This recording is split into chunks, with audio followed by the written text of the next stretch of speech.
Sejam bem-vindos a mais uma edição do Angolano de Excelência. Nesta edição vamos ter uma das mais ilustres figuras que o país viu nascer. É angolana de excelência e vai aqui na primeira pessoa nos dar a conhecer mais um pouco daquilo que é o seu percurso, seja a sua vida e obra. Seja bem-vinda, engenheira Albina Assis, ao Angolano de Excelência da Palanca TV.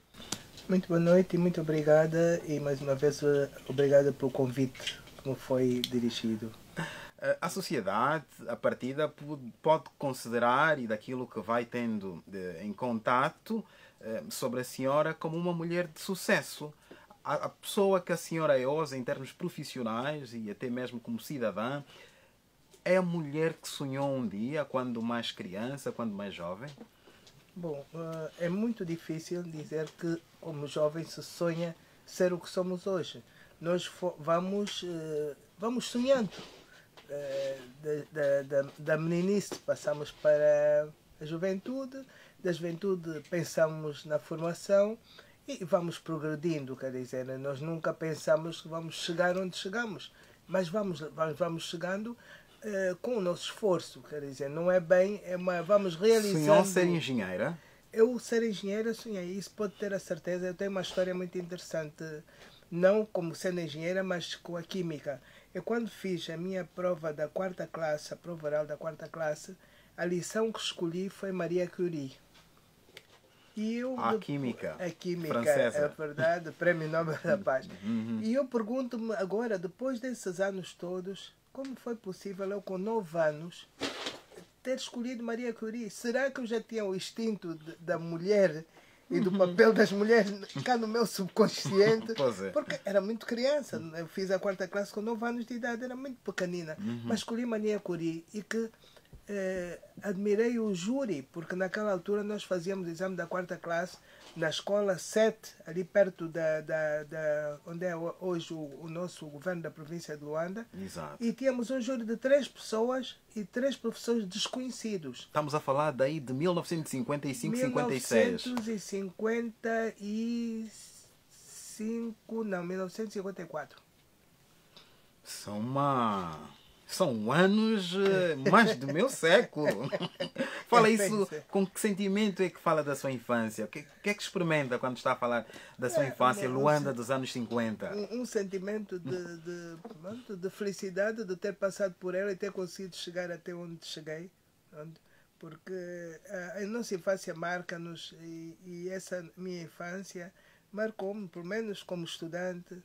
E como criança, quer dizer, como jovem, tive uma infância um bocadinho precoce, porque eu lembro-me que aos 11 anos eu já colecionava artistas, já eu os consegui manter no ensino secundário e depois éramos muitos irmãos. Por exemplo, eu fui trabalhar 2 anos. Vem numa família de quantos irmãos? 7 irmãos, éramos 7. Um dos quais era músico, foi um grande músico. Um dos quais era músico, Manuel Faria. Inteligente, mas não ligava nenhuma. Inteligente, bom hoquista. Foi um dos primeiros, meus 2 irmãos foram os primeiros negros que praticaram hóquei patins em Angola.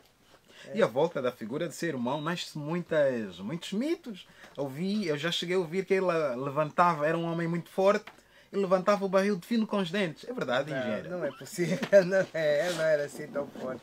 Ele era uma pessoa muito comunicativa, muito popular.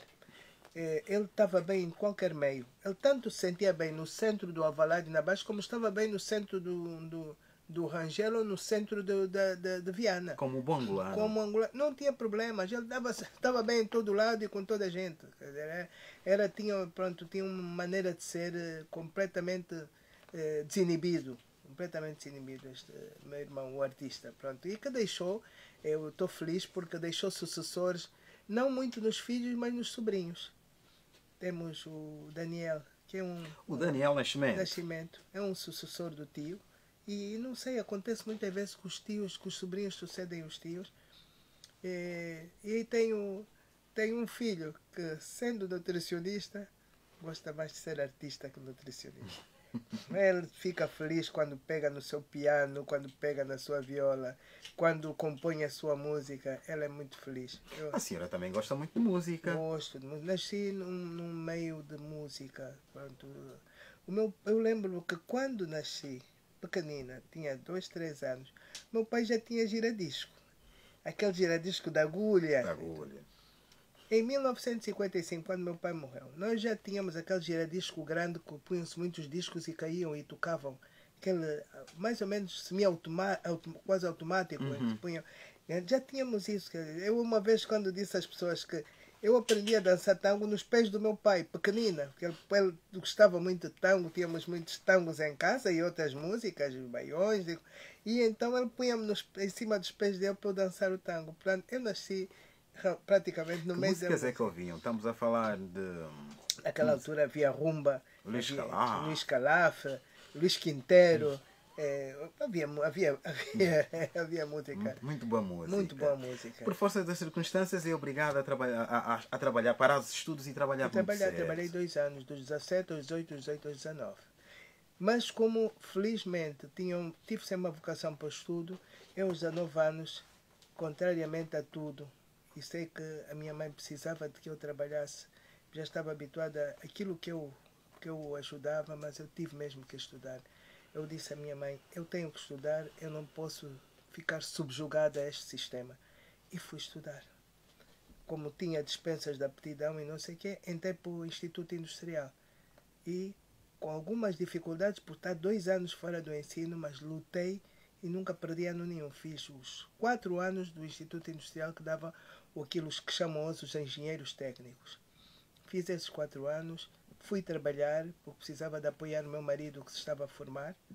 Trabalhei durante muito tempo e trabalhei sempre. Fui dando aulas, dei aulas na escola industrial durante muitos anos. Começou muito cedo a dar aulas. Comecei a dar aulas, tinha 20 anos. Comecei a dar aulas, ou ensino secundário, não era... Mais de 50 anos de professorado. Exatamente. Hoje muitos seus alunos cheios de cabelo branco. Então aí eu às vezes assusto-me. Uns, pronto, vejo e conheço, outros, quando a senhora não se esquece, a senhora deu aulas. Eu olho, filho, fala baixo. Eu brinco e digo, fala baixo. Ele ri. Mas dei aulas a muita gente e não estou arrependida daquilo que fiz. Foi uma coisa que fiz porque eu gostava e dei aulas, dei explicações. Todos os meus irmãos mais novos, sobrinhos, todos foram meus alunos. A matemática não foi para si um bicho de 7 cabeças. Não foi nesse foi um amigo. Foi uma amiga e uma companheira. Eu adorava matemática e adoro matemática. Acho que a matemática é uma coisa... Foi algo natural, não foi nenhum incentivo do papai ou da mamãe? Não foi porque pronto, a minha mãe não é uma pessoa letrada, pronto. Escreve o seu nome, conhece os números, mas não é uma pessoa com grande mas temos conhecimento que as nossas vovós mas naquela altura dominavam mas tem uma cultura, os mas tinha uma cultura, como eu chamo, eram pessoas não instruídas, mas com cultura. É isso que é o caso da minha mãe, e uma pessoa esperta. Às vezes eu digo, olho para ela e aquilo que ela foi durante muito tempo, se ela tivesse tido a instrução, ia muito longe, porque era uma pessoa muito esperta. E pela sua luta conseguiu essa formação que a sua mãe não teve. Acha que essa formação é que foi a base daquilo que a senhora é hoje? Acho que sim. Eu acho que sim, que a formação ajudou, porque a formação dá-nos força de avançar. Porque quando nós nos formamos, queremos sempre mais, queremos saber um bocadinho mais, queremos avançar um bocado mais. E essa formação ajudou-me muito. Porque eu depois desses 4 anos voltei para o primeiro ano da engenharia. É capaz não, porque naquela altura não havia equivalência. Hoje há. Hoje o engenheiro técnico faz 2 anos, tem o curso de engenharia.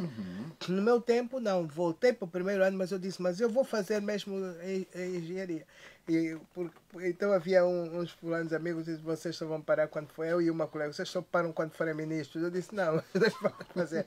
E fomos, e fizemos, e conseguimos, e voltei para o primeiro ano, inscrevi-me. Aliás, já tinha feito na altura o curso de Engenheiros Técnicos e como dava aulas, fiz o curso de Ciências Pedagógicas também, para complementar por causa das aulas, porque é um curso que nos ajudava, dava-nos noções de psicologia, para ajudar, e psicologia, história da educação, para nos ajudar a ser A professores. formação estava sempre no foco da engenheira Albina Eu Silva. acho que sim, eu acho que a formação faz-nos falta. Mas depois de velha, depois de fazer a engenharia, depois de velhota, aí com 50 anos ainda fui fazer uma pós-graduação.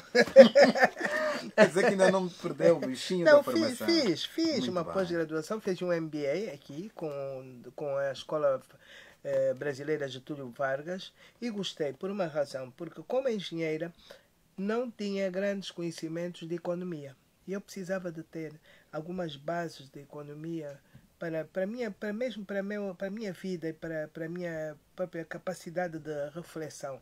E essa formação que foi este MBA foi de 2 anos em sistema intensivo, mas ajudou muito a ter uma visão da economia. Descodificar aqueles conceitos económicos. Perceber conceitos económicos. E hoje o mundo praticamente É economia. O mundo hoje é economia.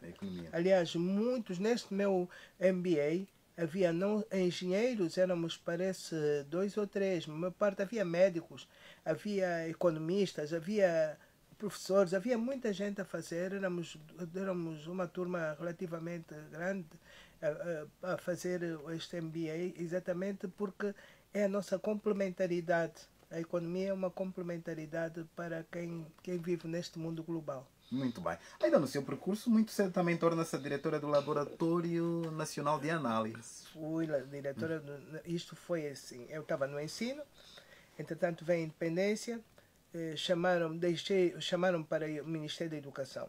Bom, o Ministério da Educação teve ali alguns problemas políticos, porque havia na altura 3 partidos políticos e aquilo tinha alguns problemas.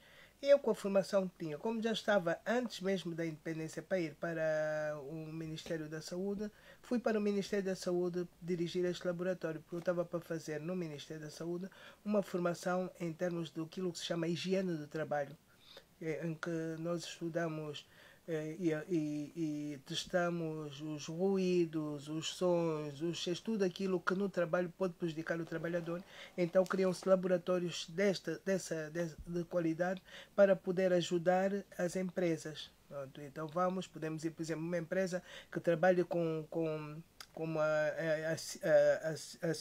cimentos, vai-se lá ver qual é o nível de poeiras que estão no ar, de modo a que possam prejudicar a saúde do trabalhador.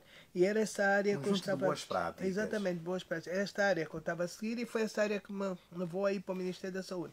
Entretanto, na altura já estávamos em pré-independência e eu acabo por ficar com a direção do laboratório. É o primeiro cargo que exerce no seu percurso? Não, primeiro foi professora. Fui professora durante... Quando cheguei aí ao laboratório, já era professora durante quantos anos?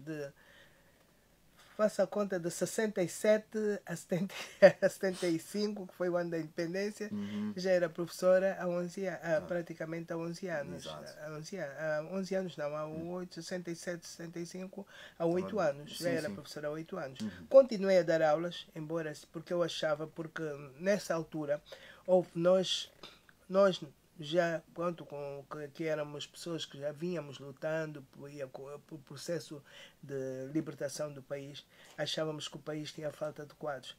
Então juntei-me a algumas professoras, muitas até portuguesas, progressistas, que tinham, outras até esposas de angolanos, mas que acreditavam na independência de Angola. Então criamos um curso na universidade, um pré-universitário. Para quê? Para aumentar o número de quadros formados angolanos. O PUNIV nasce aí? O PUNIV vem depois. Aí cria a base. Cria a base. Isto é um propedêutico, onde alunos com 7º ano incompleto, 5º ano só do liceu, outros com escola industrial acabada, levamos aqueles alunos todos, juntamos estes alunos todos, aqueles todos, e todos foram... Estruturaram os conteúdos programáticos. Estruturamos os conteúdos programáticos. Eu fiquei com a química. Lembro-me que a doutora Ana Lúcia, que ainda é professora da universidade, ficou com com a biologia, mais uma senhora inglesa, mulher de um angolano nacionalista, de um dos irmãos Matos, a Liz, ficou também com uma cadeira. Havia mais outra senhora, depois veio um soviético que deu aulas comigo de química.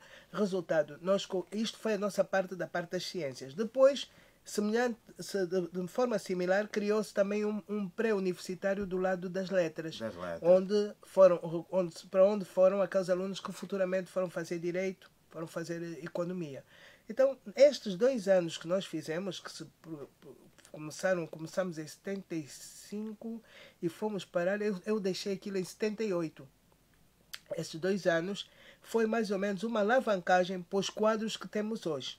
Muitos deles, uma boa parte dos quadros que temos hoje, à exceção daqueles que depois foram para fora, porque depois o nosso país deu a possibilidade de bolsas para bolsas de estudo para mais diversos países, foram alavancados nesse pré-universitário.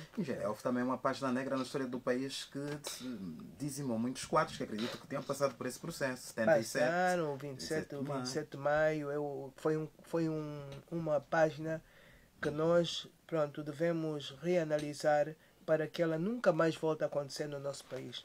Acha que um dia o país vai parar e repensar melhor aquilo que houve, que é para não se repetir? Tem que repensar para que isso não se volte a repetir, porque é uma página muito dolorosa, não só pelas vítimas e a idade das vítimas, mas por aquilo que ele representou no desaparecimento de quadros qualificados. É verdade. Foi realmente uma coisa que Angola tem que repensar. Não sei quem é que tem... Eu sou jovem e quando entro em contato com a história que a senhora viveu muito bem, está aqui a dizer na primeira pessoa, o que mais também me aflige é o fato de muitos quadros terem-se perdido. Terem desaparecido, e de uma maneira estúpida, porque eu acho que são situações que se têm que evitar. É melhor travar do que chegar a factos como estes. Porque eu penso que se tivesse travado um bocadinho mais o 27 de maio, talvez nós chegássemos aos factos a que chegamos. Foram muito, muito dramáticos. Não há nenhum de nós que não tenha perdido um familiar neste 27 de maio. Não há. Não vale a pena dizer que o A, o B, o C, da direita, da esquerda, teve uma dimensão muito grande. E uma dimensão nacional.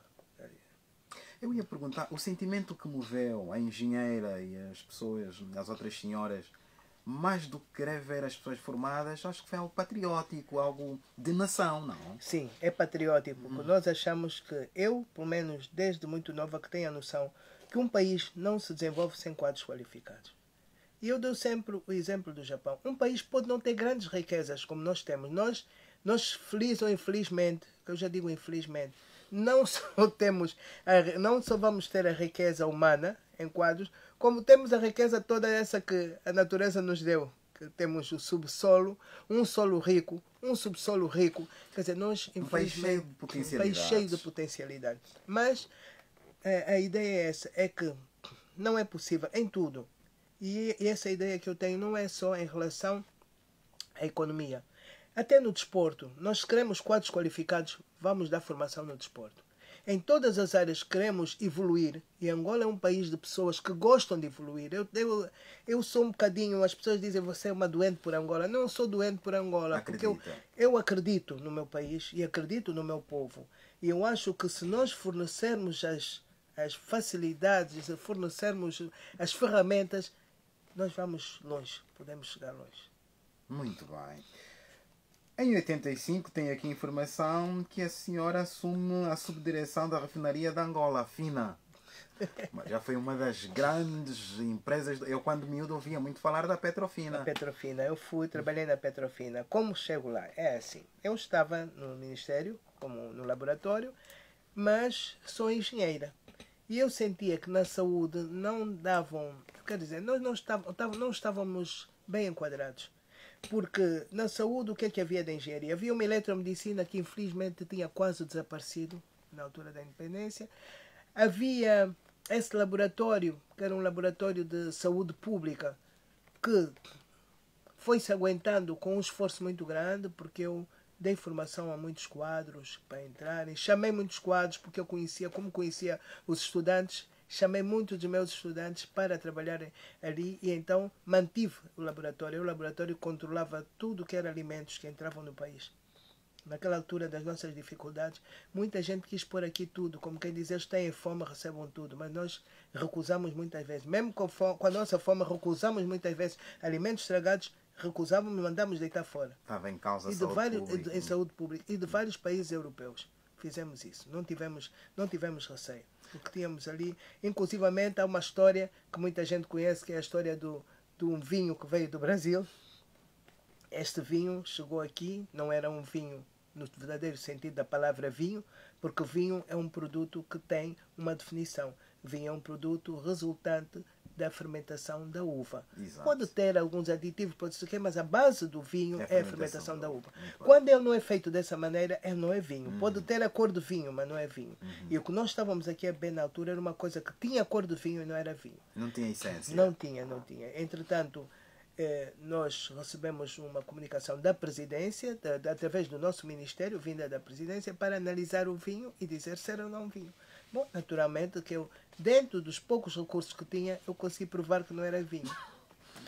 Por uma análise cromatográfica. Muito bem. E provei que não era vinho. Eu fiz um relatóriozinho, mandei para o seu ministro da Saúde, na altura era o nosso mais velho Mendes de Carvalho, a explicar-lhe, olha, isto é assim, assim, assim, isto não é vinho, porque o vinho tem estas e estas características, e isto, na base cromatográfica, apresentou cores, quer dizer que é um produto que levou corantes e adição de álcool, provavelmente, porque o álcool do vinho deve vir da fermentação, não deve ser adicionado. Muito bem. Resultado. Pararam aquela importação aqui. Deu problemas, o ministro na altura, que até era meu familiar, não ficou muito satisfeito, mandaram fazer outra análise a Portugal, sem dúvida que o resultado foi o mesmo, e Angola, como sempre, é um princípio que eu admiro no meu país, quando as coisas não estão bem, corrigem-se, e corrigiram, e o vinho nunca mais foi importado esse tipo de vinho. Este foi um dos meus trabalhos neste laboratório, onde também fiz trabalhos sobre águas, estudo das águas de Luanda, e consegui provar que as águas estavam impróprias e, portanto, tinham que se informar as pessoas para usarem, para ferverem água, não sei o quê, para evitar doenças na altura. Entretanto, como eu não estava muito bem enquadrada no Ministério da Saúde, falei com o ministro, não saí a revelia, o ministro autorizou-me, saí e fui para os petróleos, onde já tinha estado em 67, quando acabei o primeiro curso, fiz lá o meu primeiro estágio, foi na refinaria de Luanda, na refinaria da Petrangol. Já me tinham chamado várias vezes para lá ir, e eu andava sempre a dizer, não vou, mas nessa altura ponderei e fui para lá. Fui para a engenheira de fabricação, estive a trabalhar como engenheira e durante um tempo, até que depois fui promovida a subdiretora. Estamos a falar de uma época em que a emancipação da mulher era quase que uma palavra de ordem. Mulheres a exercerem cargos de chefia era caso como um menino nos anos 80 ver uma mulher a conduzir um carro. Não, mas nós pronto, é assim, eu não vou dizer que foi fácil. E eu aqui queria fazer uma menção honrosa ao trabalho que a Organização da Mulher Angolana fez em prol da emancipação da mulher. Há muita gente que não reconhece esse valor, mas eu reconheço, não só por ser membro dessa organização, mas porque acompanhei e trabalhei com muitas outras jovens e adultas no trabalho em prol da emancipação da mulher. Foi um trabalho árduo. Foi preciso fazer muita coisa. Foi preciso criar-se um Ministério da Mulher, que está criado hoje, e que já é um organismo de respeito no Se calhar seio um da dos nossa principais sociedade, indicadores da vontade do Executivo em querer promover a mulher. De modo que, exatamente é isso. Foi este esforço, este trabalho, e também um nível de consciência coletiva, porque não é só da mulher. Acho que é uma certa consciência coletiva no sentido da emancipação feminina. E isto conduziu aquilo que nós temos hoje, não sei quantas mulheres no Parlamento, não sei quantas mulheres no governo, não sei quantas mulheres, temos mulheres piloto, temos isso. Isto tudo é o resultado de um conjunto de ações, quer femininas, quer masculinas, e isso eu tenho que dizer, mas com uma força muito grande feminina. Muito bem.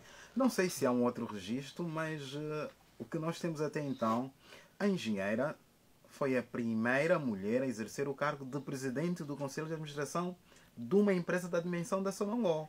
A proposta, como é que foi? Como é que recebeu? eu recebi, vou lhe dizer sinceramente, recebi com um bocado de medo. Não tenho receio de dizer. Com medo, receio, não é bem medo, receio. Porque, sabe o que é que acontece? Quando nós não viemos da base de uma empresa e aparecemos como que de paraquedas. Um salto de ramo. Exatamente, salto de ramo. Não, muitas vezes não somos tão queridos. Isso. Mas, entretanto, eu fui chamada pelo governo. E como, por um lado, nacionalista, por outro lado, como militante, eu tive que respeitar e cumprir. Porque eu até não estava mal colocada na Petrofina. Estava mais ou menos bem colocada. Para aquela altura e para o nível de sociedade que vivíamos, tinha até algumas regalias sociais razoáveis que não melhorei ao ir para o governo, para dizer com franqueza. Mas ao ser chamada para Sonangol, eu fui responder a uma chamada do Estado e estive durante um ano. Eu acho graça, porque há dias saiu aí num desses jornais, esses nossos jornais de má língua, como eu chamo, que também são necessários. Os tabloides fazem parte do processo, fazem parte da democratização do país. Exato. Esses jornais diziam que eu tinha estado como presidente do Conselho de Administração de 91 a 2000 e tal. Não, eu só estive de 91 a 92. Em 92 fui chamada para o governo para ocupar o cargo de ministra, e a partir da altura em que fui ministra dos Petróleos, naturalmente não podia ser presidente do Conselho de Administração da Sonangol, porque havia uma incompatibilidade. E imediatamente, antes mesmo de tomar posse, fui exonerada do cargo de presidente da administração, onde estive um ano. Foi um ano de uma experiência um bocado difícil, porque eu tinha algumas ideias, a tal coisa que eu tinha algumas ideias sobre a administração e que não via plasmadas na Sonangol. Exato. Mas que hoje estão lá, mas na altura não estavam. E eu pergunto, será que já tinha ideias progressistas em relação a um contexto da Sonangol? Tinha, porque eu achava que uma empresa daquela dimensão devia ter um conselho de administração executivo, e não tinha. Tinha uma direção. Porque o conselho de administração, nós quando fomos para o conselho de administração da Sonangol não éramos executivos, éramos apenas um conselho de administração não executivo. Não executivo. A execução toda vinha da direção. Era mais consultivo? Era mais ou menos consultivo. Pronto, dávamos as nossas opiniões, os documentos passavam por nós, responsabilizávamos pelos documentos, mas não exercíamos a execução. Hoje a Sonangol tem um conselho de administração neste modelo. E tinha que ser assim, porque senão não progredia. A senhora sempre foi uma mulher de lutas. Todas vencidas?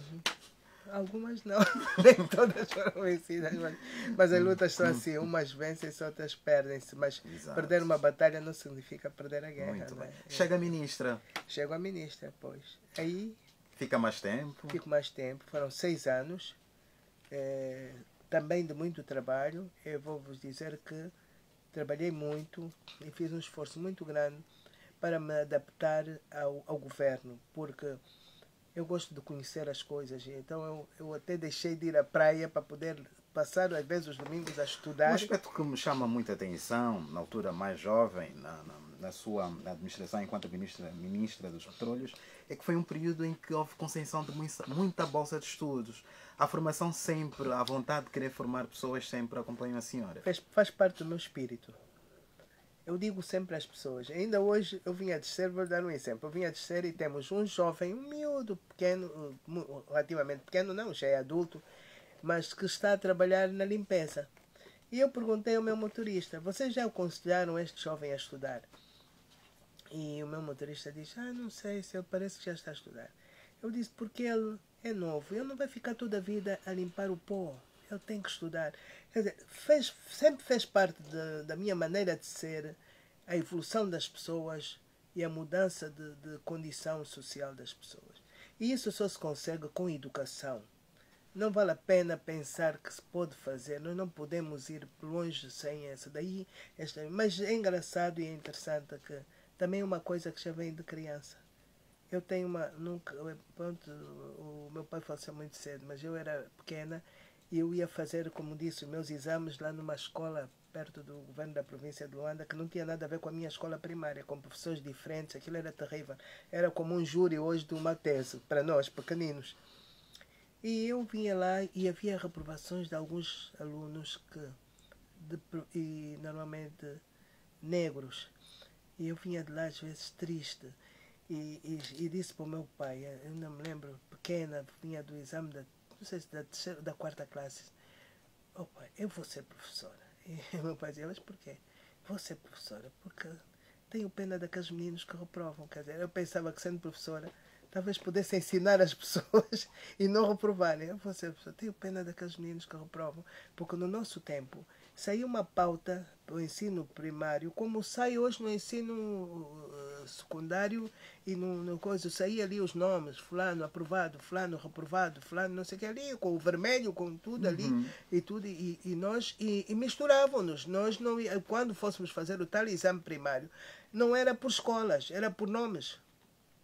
Era o primeiro júri, segundo júri, terceiro júri, consoante os nomes, os As todos lá estavam, as Albinas e os Antônios e os Aurélios todos ali, os franceses, era tudo assim. De modo que nós víamos os outros todos reprovados e aquilo chocava-nos um bocado. Mas pequenina eu já tinha essa coisa. E comecei a dar explicações com 13 anos. Muito bem. Eu li a história de uma mulher angolana que também bateu-se muito pelos ideais, o angolano no centro das atenções. E é o que eu noto também na história da engenheira. Não sei se todas... O que eu posso entender é que já havia muitas pessoas e mulheres a pensarem desta forma. Eu estou a falar de Diolinda Rodrigues. Diolinda Rodrigues. Foi uma pessoa que eu nunca conheci pessoalmente, mas que conheci a história dela e a forma como ela era mesmo no Liceu Salvador Correia. Foi sempre é engraçada porque eu tinha a ideia... Notabilizava-se e evidenciava sempre. Eu tinha a ideia que ela era uma mulher grande, alta, mas não, era pequenina. Era pequenina, mas era daquelas mulheres com uma personalidade muito forte. Ouvi falar dela muito nova. Eu era jovem quando ouvi falar dela e pronto, tinha interesse em conhecer ou ver uma fotografia dela. Gostava de ver, mas quem é essa mulher, quem é esse? Pronto, no fim... acabo por conhecê-lo numa situação muito mais triste, que é com o desaparecimento durante a luta de libertação, porque era uma pessoa que nos iria dar um impulso muito grande aqui ao nosso processo, porque era uma mulher esperta, uma mulher bastante inteligente. Eu o conheci bem, foi a Irene Cohen, que foi minha companheira de luta aqui, embora mais velha que eu. Mas eu sempre fui uma miúda no meio das mais velhas, infelizmente. Claro. A forma de pensar e estar também já ditava isso. Como é que ficava o cruzamento entre a vida familiar e a vida profissional? Sempre, quando começou o primeiro cargo, já não parou. Sempre a exercer cargos, uns mais pesados que os outros. Se calhar todos que foram vindo sempre mais pesados. Um bocadinho mais pesados. Mais pesados. Mas eu respeito muito a vida familiar e respeito muito a família. Acho que uma das minhas razões de ser o que sou é a família. Porque para mim a família representa muito. Para mim eu continuo a dizer que a família é mesmo o elo da base da nação. Por isso eu sempre procurei respeitar e fazer tudo. Eu trabalhava na refinaria, saía de lá às 6, chegava a casa, tratava dos meus filhos e ainda ajudava explicações. Nunca deixei de dar, é verdade, eu nunca deixei. Mas não foi da mamãe que dizia, tens que ser engenheiro tal e qual como a mamãe? Não, nunca exigi. Quer dizer, meus filhos foram livres de escolher a formação que queriam. Tenho 2 engenheiros, mas porque escolheram. Uma queria fazer, a mais velha quis fazer. Estamos a falar da que avisa africano Pinto de Andrade, já casada. Esta minha filha que a princípio eu pensava que ela ia para a medicina. Porquê? Porque como o pai é médico, eu via, ela tratava dos meninos todos que se feriam na escola que temos em frente à casa. Ela fazia, quer dizer, era uma criança que tinha uma dedicação muito grande para tratar dos outros. Eu dizia para o meu marido, olha, temos aqui uma médica em potência. Mas ela talvez, depois de ter apreciado a vida do pai, que a vida de médico foi muito difícil nos tempos passados, ela virou para a engenharia, como a base era a mesma, do 12º, fez a engenharia, queria fazer a engenharia eletrotécnica, mas acabou fazendo a minha engenharia química. Não foi minha influência, porque eu nunca os influenciei. Talvez indiretamente. Não, o segundo, coitado, queria fazer arquitetura, mas por algumas razões não foi possível, porque ele teve um acidente aos 17, depois de 18 anos, que lhe afetou. Hoje, pronto, ficou normal e tudo, mas impossibilitou naquela altura de poder dar celeridade aos trabalhos, porque ele foi para os Estados Unidos, e nos Estados Unidos eles eram muito exigentes em termos de formação. Quer dizer, nos Estados Unidos a formação não é como as portuguesas e as nossas aqui. A pessoa durante o semestre pode andar a brincar e chega, estuda e passa no semestre. Não. Lá a pessoa tem que passar ao longo do semestre. A formação é progressiva. E ele não conseguiu fazer arquitetura assim, então depois foi para a economia. Como também era boa matemática, ele foi para a economia. Este é o segundo. O terceiro foi para a engenharia de petróleos. Isto é capaz de ter sido um bocado de influência. O segundo quem é? O segundo é o Lucani. É Lucani, muito bem. O terceiro é o Mukiuri. Mukiuri. Mukiuri. Há nomes típicos e muito... muito estranhos. Fazem... Houve um senhor que me acompanhou quando eu fui inscrevê-los nos Estados Unidos, que disse: mas a engenharia é mesmo de Luanda. Eu disse: eu sou luandense mesmo, sou calu puro. Porque olhou para o nome dos meus filhos e aquilo fez confusão. Pronto. E este fez engenharia de petróleos nos Estados Unidos também. O último, o quarto, é nutricionista clínico, fez nutrição também nos Estados Unidos, mas é o tal que é músico de vocação. Ele é mais, eu costumo dizer, ele é mais músico que nutricionista. Fez a sua licenciatura, trabalhou realmente aqui durante cerca de 4 anos na Girassol, onde está ligado ainda. Provavelmente ainda voltará, não sei, mas ele gosta muito da sua música. Muito bem. Até porque vem de uma família onde há músicos, de muita influência com músicos. Passou pelo Ministério da Indústria, foi conselheiro especial do Presidente para os assuntos regionais e recentemente, entre aspas, abraçou levar o nome de Angola para a diáspora através das expos. E Angola sempre teve uma participação a fazer muito barulho na mídia. Exatamente. A arquiteta está aqui, é a senhora. Os arquitetos são os outros, mas eu sou realmente a impulsionadora deste processo, porque a mim parece-me que Angola é por vezes mal compreendida lá fora. E é preciso mostrar o que Angola é e o que Angola faz. E só tem conseguido isso com as expos? Através das expos nós temos conseguido. As pessoas dizem...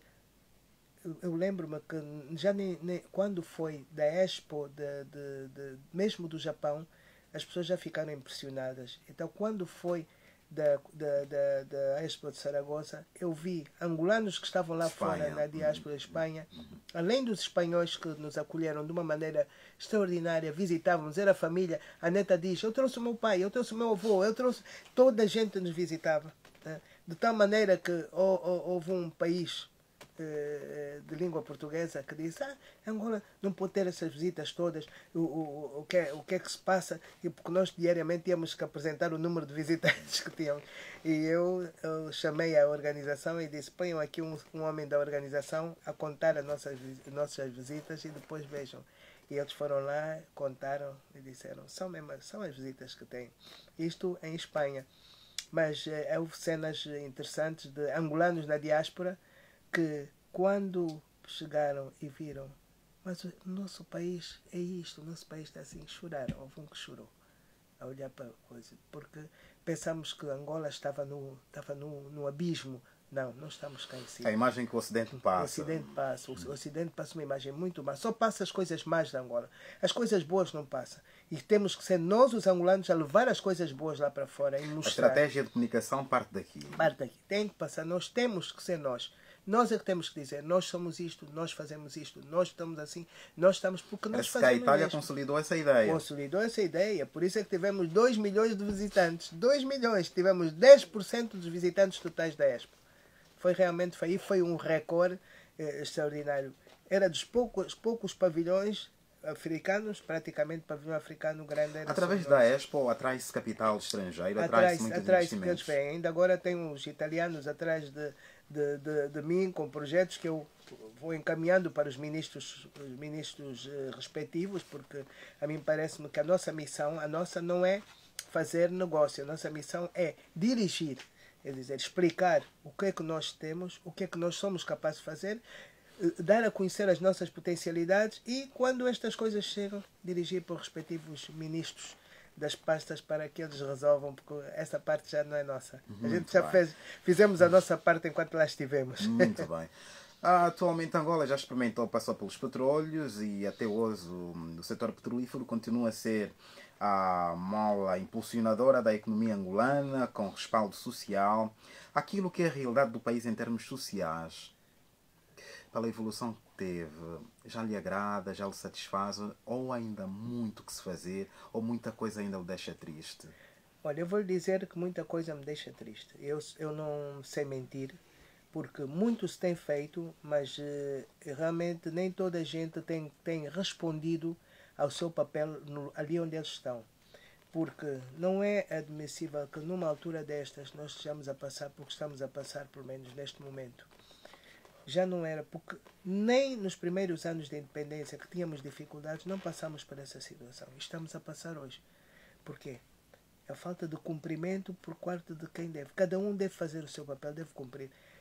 O meu papel é governar, é limpar o lixo, é tirar o lixo. Eu devo fazer isso. Este é que é o meu papel. Se tenho dificuldades, eu vou explicar porque é que não posso fazer, mas não é deixar de fazer. Não sei se está a ver. E nós temos hoje uma situação que nunca tivemos nem nos anos mais difíceis. Qual é a sua opinião muito pessoal em relação à corrupção, por exemplo? A minha opinião é que a corrupção é um mal que existe, infelizmente, e com o qual é muito difícil às vezes combater. Agora, as pessoas podem minimizar essa corrupção. O problema é este. Não é que ela não deixe de existir. E ela não sentimento patriótico, lá para olhar para o outro. Exatamente. Eu sei que tenho aqui 5 milhões de dólares são para fazer este posto médico, este hospital. É o que eu costumo dizer, roubem, mas roubem pouco. Não tirem tudo, não deixem as pessoas, não deixem as crianças morrer. Quer dizer, há determinadas coisas que me chocam, porque tem que haver um sentimento patriótico que nos diz nós temos o dever de melhorar a condição social do nosso povo. Temos o dever de ajudar o governo nas mais diversas áreas para que a nossa situação mantenha. Porque é muito bom, porque crescer, um país crescer, não é só crescer economicamente. O país deve crescer e desenvolver economicamente. E desenvolver economicamente passa também pela mudança da condição social e da qualidade de vida das pessoas. Isso ainda é que se Isto reflete. ainda se reflete. Ainda não atingimos os patamares desejados para um país como o nosso. 14 anos de paz, como é que olha para o país? Olha, 14 anos de paz foi o melhor que nos podia ter acontecido. Olho para o país como um país que, com a paz, deu saltos qualitativos, mas quer dizer, foram dentro dos 40 anos, 14 anos, quer dizer que foram 30 anos de retrocesso, 30 anos parado. Nós temos agora que correr um bocadinho mais para ver se conseguimos vencer os 30 anos que tivemos parados praticamente, a tentar fazer e a não deixarem fazer, a tentar fazer e não deixarem fazer. E estes 14 anos foram 14 anos onde já foi possível fazer, mas não foram suficientes. Mas agora, mesmo dentro disso, é preciso que cada angolano sinta que é parte deste país e que deve contribuir para que este país venha a ser aquilo que ele merece no conceito das nações. Muito bem. Há uma coisa que é inegável e isso é incontornável. É uma pessoa com background, cheia de experiência, ou seja, uma mulher da vida. Se lhe chamassem que é para exercer um outro cargo público, aceitaria? Prefiro não responder. Então, já sabe qual é a resposta, né? Por acaso não, por isso é que fiz a pergunta, engenheiro.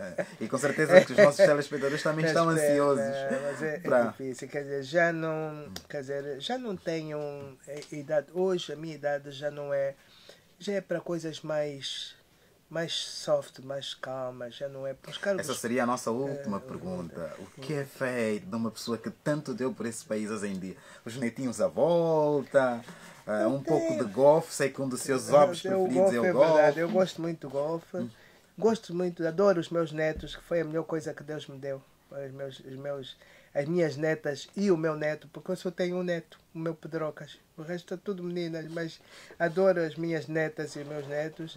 E gosto muito da minha família, gosto muito dos meus amigos também, e gosto muito, acima de tudo, gosto muito desta Angola. Como é que lida com a cozinha? Hoje ainda vai para a cozinha? Vou, de vez em quando vou, de vez em quando às vezes nem tem empregada, tem que cozinhar. Não é fácil, a nossa vida, não é? A vida da mulher não é fácil. Os homens não acreditam que nós podemos ter o nível acadêmico que tivermos, não nos podemos, nunca nos desligamos nem das panelas, nem da casa. Nunca, quer dizer, isto é uma coisa que nos acompanha sempre. O que é que elege a nossa gastronomia da segunda a sexta e ao fim de semana? Olha, é assim, normalmente, a nossa gastronomia é simples. Há mais grelhados, um cozido ou outro durante a semana. Fim de semana é o tradicional fungo. Mesmo quando não é o fungo, feijão, mofete, isto, ao sábado, é exatamente a gastronomia que reúne a família. E é a volta do fungo que nós nos juntamos. Sabe que eu, nesta Expo, elegi o fungo como o prato da unidade nacional. Na Expo. E vou-te explicar porquê. Nós tínhamos uma pirâmide, que era a pirâmide das comidas. E eu dizia que o fungo é a comida da unidade nacional, porque no centro há fungo, aqui. No norte há fungo. No leste há fungo. No sul há fungo. Pode mudar um bocado o condimento, mas o fungo faz parte. Então, é uma identidade. É uma identidade. Então eu explicava aos turistas e passamos essa mensagem aos nossos assistentes que o fungo constituía a nossa comida de unidade nacional. Exatamente. Eu dizia que o fungo estava para os angolanos como a massa, que é a pasta, portanto a massa. Os italianos comiam o nosso fungo. Comiam o nosso fungo porque eles têm também o fungo dele, que é a polenta. Okay. Que é o fungo de milho. Então nós fazíamos lá pratos de fungo de milho, claro, não era tanto o fungo de bombom, era mais para os africanos, já comiam mais o fungo, mas o fungo de milho, eles comiam com fungo de milho com carne, fungo de milho, comiam quibeba, comiam feijão de olho de palma, comiam o nosso mofete, com mandioca, comiam tudo, comiam. Nós demos a comer tudo que era nosso, nós demos a comer na Expo, é verdade. Nós, por acaso, conseguimos fazer uma divulgação muito grande da nossa gastronomia, porque a nossa gastronomia é boa e é rica. Nós transformamos o nosso embondeiro, numa divindade lá na Expo, porque fazíamos sumo de mucua, chegávamos a vender... Expo Lisboa já? Não, Expo Itália. Expo Itália, ok. 1.200 litros de sumo de mucua por dia. Sumo de mucua. Agora, há uma particularidade que eu não vou dizer, que vos vai fazer rir. Quem é que nos vendia a mucua? Não acredita. É um povo que tem uma visão terrível. Chineses. Fala sério. É verdade. Nós tínhamos lá também senegaleses que tinham mucua, mas o preço dos chineses era competitivo. Os chineses plantaram em bondeiro e já estão a vender pó de mucua. Lá na China? Na China, na Itália. Na Itália. Na Itália. E como é que eles estão a usar a mucua? Sumo, gelado? Nós fazíamos sumos e fazíamos gelados. Mas não é esse gelado que se faz aqui, do saquinho, não. Nós fazíamos mesmo um gelado ice cream. Tipo ice cream. Aquilo foi divulgado por todas as cadeias de televisão e tudo, o nosso gelado de mucua. Falando da mucua, eu tive conhecimento que há um português aqui a fazer um estudo sobre a mucua e chegou mesmo a dizer que a mucua, em termos de cálcio, chega a ser mais rico que o leite. É, sim, senhora, muito mais rica que o leite, tanto que hoje os europeus, até na Inglaterra, estão a adicionar o pó da mucua nos gelados e em produtos para enriquecer. É verdade. Por que nós não olhamos com essa? Não temos Porque essa nós visão? não temos a visão do que é nosso e não sabemos respeitar o que é nosso. Falta-nos qualquer coisa. Falta-nos um bocado de amor ao que é nosso. Nós temos que amar mais o que é nosso. Não é estrutura. Isto é uma coisa que tem que vir do nosso mesmo, da nossa própria essência. Nós, por exemplo, nós não ligamos a Mucua, não ligamos. Quando a Mucua, eu encontrei já produtos farmacêuticos feitos da Mucua na África do Sul. Eu já vi. E se forem lá, suplementos, onde encontrar suplementos farmacêuticos feitos de Mucua. E a Mucua é muito nossa. É nossa. Nós temos embondeiro por todo lado, mas a gente não faz nada. Então é assim, somos assim. Nós temos tudo, não fazemos nada. Nós somos um povo abençoado. Eu costumo dizer. Nós não fazemos, sabe porquê? Por termos mesmo tudo. É por isso que Exato. É verdade. Engenheira, estamos a terminar este momento único, aqui na primeira pessoa, com a engenheira Albina Cis. Há uma pergunta que é muito minha, curiosidade. Eu comecei a vê-la nas televisões muito pequeno, muito cedo. Trabalhou durante muitos anos com o Presidente da República. Sim, Privou com o Presidente da República. Sim, o que é que aprendeu desta ilustre figura? O que é que lhe vem à memória desta ilustre figura que é o engenheiro José Eduardo dos Santos? Já que estamos em paz, é o arquiteto da paz. Primeiro, pronto, sobre a paz, eu digo, não teríamos melhor pessoa para conduzir um processo. Eu própria vez dizia, como é que é possível conduzir um processo da maneira como ele conduziu. É verdade. Isto não há dúvidas que não há. Eu um dia tenho uma cena muito interessante num Conselho de Ministros, estava revoltada quando havia lá as promoções para o Savimbi, não sei o que. Eu disse, mas uma pessoa que não respeita nada, não respeita regras, como é isso? E o Presidente virou-se para um dos ministros que estava nas negociações e disse, senhor ministro, por favor, explica o que é que se está a passar. Porque realmente aquilo chegava a nós enfurecíamos um bocado, mas ele levou sempre o processo com uma diplomacia só dele. Só dele. E aquela calma, eu nunca vi. É uma pessoa muito serena nesses momentos. Nunca vi. Eu nunca ouvi nem falar alto. Nem gritar com ninguém, porque eu sei que há presidentes aí em países que gritam e até às vezes vão a cenas de factos. Cuidado. Nós temos conhecimento. Eu nunca vi, nunca. Sempre é a mesma serenidade com que ele entra para uma reunião, é a mesma como sai. É verdade.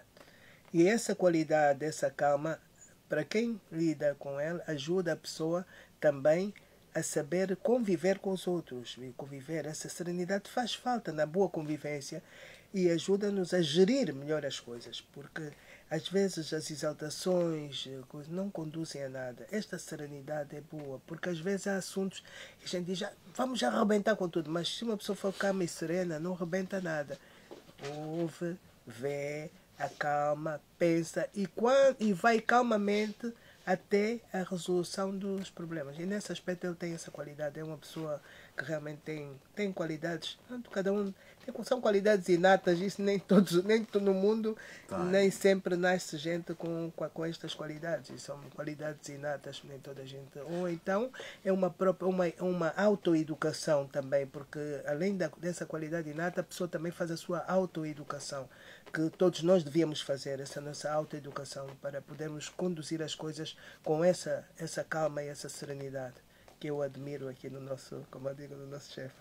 Muito bem.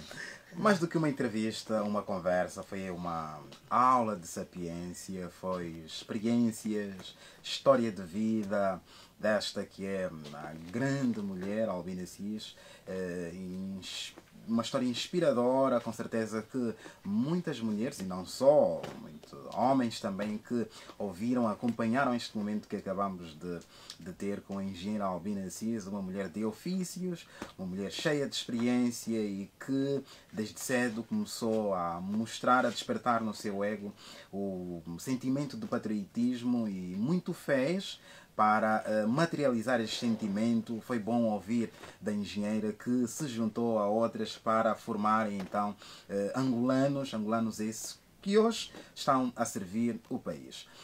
Da nossa parte é tudo, como sempre, vamos voltar na próxima edição. Fiquem todos muito bem.